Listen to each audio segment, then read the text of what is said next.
जय हिंद मित्रों, नमस्कार। आज हम समझेंगे आरपीएफ और आरपीएसएफ में अंतर क्या क्या है और सैलरी में भी कितना अंतर है और क्यों है। आरपीएसएफ आरपीएफ का ही अंग है जो कि सशस्त्र बल है, और जिस तरह से हर एक स्टेट पुलिस में एक उसका आर्मेड फोर्स होता है, उसी तरह से रेलवे सुरक्षा बल में रेलवे सुरक्षा का ये आर्मेड फोर्स है। जिसे आरपीएफ के डिवीज़न, मंडल, उसके बाद थाना, रिजर्व लाइन और चौकी होते हैं हर एक स्टेशनों पे। उस जिस तरह पुलिस के होते हैं उस तरह से आरपीएफ का भी होता है। और आरपीएसएफ जैसे स्टेट पुलिस की जो आर्मेड फोर्स है उस तरीके से काम करती है। तो जैसे ही वो आएगी तो रिपोर्ट करता है हमारे मंडल में, और मंडल में करने के बाद उनको जिस थाने के तहत काम करना है, जहाँ कहीं कोई दंगा हुआ है या कोई मेला है या किसी प्रकार का ड्यूटी है, तो वहाँ पर उनको भेजना है। तो वहाँ के नज़दीकी जिस थाने के अंदर, आरपीएफ थाने के अंदर वो इलाका आता होगा, तो वहाँ पर उनको बोला जाएगा कि आप वहाँ पे जाके रिपोर्ट करिए। तो उनकी कंपनी या सेक्शन जो कुछ जितना लोग को भेजना है वहाँ जाके रिपोर्ट करेंगे और उस थाने के थ्रू ही ड्यूटी करेंगे। उनके साथ आरपीएफ को भी लगाया जाता है, क्योंकि वो लोग तो बाहर से आया, वहाँ की जगह के बारे में, उस ड्यूटी के बारे में वो लोग तो उतना जानता नहीं है।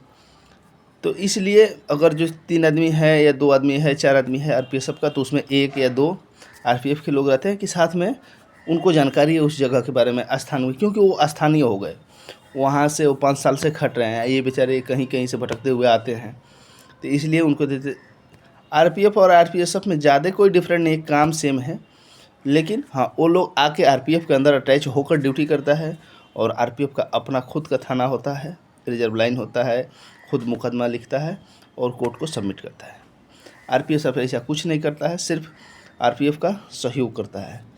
अब इसमें रह गई, इसमें थोड़ा सा चेंजेस है कि जो कमांडेंट होते हैं आरपीएसएफ के, वही लोग अगर जो आरपीएफ में आते हैं कमिश्नर कहलाते हैं, सिक्योरिटी कमिश्नर। वही उसमें जाएंगे तो कमांडेंट हो जाएंगे। रैंक है एक ही। उसमें भी देखिए, आरपीएसएफ में सिर्फ इंस्पेक्टर तक ही आरपीएसएफ है, उसके बाद आरपीएफ है, आईआरपीएफ ऐसे है। तो उसी तरह से आरपीएफ में ये चलता रहता है, दोनों ही मिलजुल कर अपना ड्यूटी करते हैं। अब करें तो सैलरी पे बात, जैसे कि सैलरी में दोनों का सेम सैलरी है, और किंतु लेकिन वो ऑल इंडिया हमेशा घूमते हैं। उनकी बटालियन कहीं और है और उनकी कंपनी कहीं और है। तो भाई इतने दूर, तो रूल के हिसाब से अगर जो अपने पोस्टिंग जगह मुख्यालय से 8 किलोमीटर बाहर जाके अगर जो आप ड्यूटी करते हैं तो टीए क्लेम करते हैं। अगर जो मान लीजिए आपका पोस्टिंग गोरखपुर में है, आपकी कंपनी रह रही है कोलकाता में, मुंबई में, दिल्ली में, चेन्नई में, तो उनको एक्स्ट्रा अलाउंस दिया जाएगा, वही ट्रैवलिंग अलाउंस, क्योंकि अपने हेडक्वार्टर से दूर है। वही ये पेमेंट आरपीएफ से उनका अधिक बनता है, इसीलिए क्योंकि उनकी ट्रैवलिंग अलाउंस ज़्यादा हो जाते हैं। भाई अभी ट्रैवलिंग अलाउंस लगभग 19,000 रुपया है महीने की, और आरपीएफ में आपको भी ट्रैवलिंग अलाउंस मिलता है, लेकिन आरपीएफ को तो उतना दूर जाना नहीं है, अपने सीमित इलाके में ड्यूटी करना है, अपने थाने के ही क्राइटेरिया में करना है। तो अपने थाने में भी 2-1-4 बीट होता है जो कि थोड़ा बाहर होता है 8 किलोमीटर से, तो वहाँ आदमी टीए क्लेम करता है 30, 70, 100%, तो उसके हिसाब से भरता है। तो 4,000, 3,000 जो भी बनता है, 2,000, 1,000। लेकिन मेन आरपीएसएफ का है, आरपीएसएफ को टीए भरपूर मिलता है, महीना महीना दिन के क्लेम करता है लोग, और मिलता भी है। तो उसमें वही 19,000 रुपया अधिक मिलता है और आरपीएफ से। दूसरी बात चले तो आरपीएसएफ और आरपीएफ की नौकरी में अंतर है।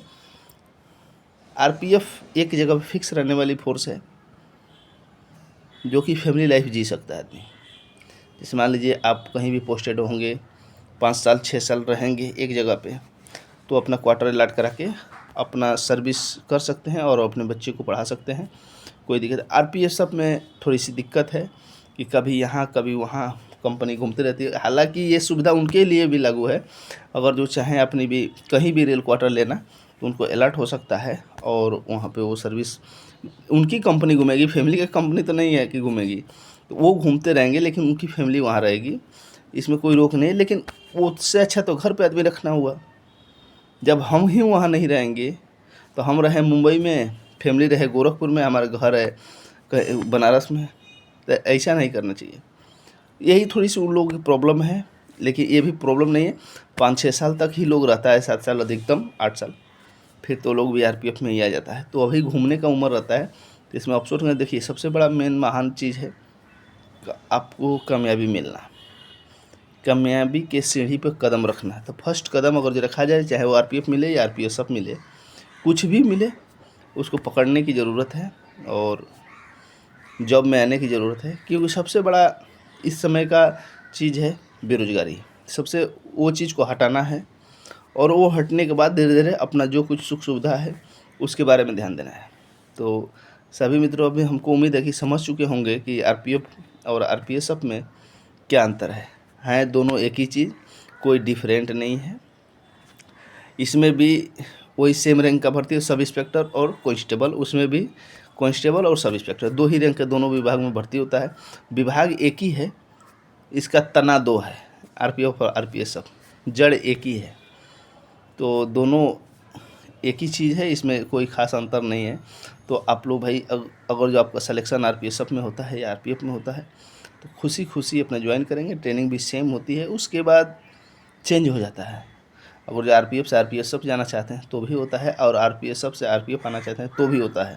तो आपको जिसमें अच्छा लगेगा अपना उस समय के रूल के हिसाब से अपना कार्रवाई कर लेंगे, अपना काम हो जाएगा, फिर आप आ जाइएगा, अपना सर्विस दीजिएगा। तो जय हिंद मित्रों।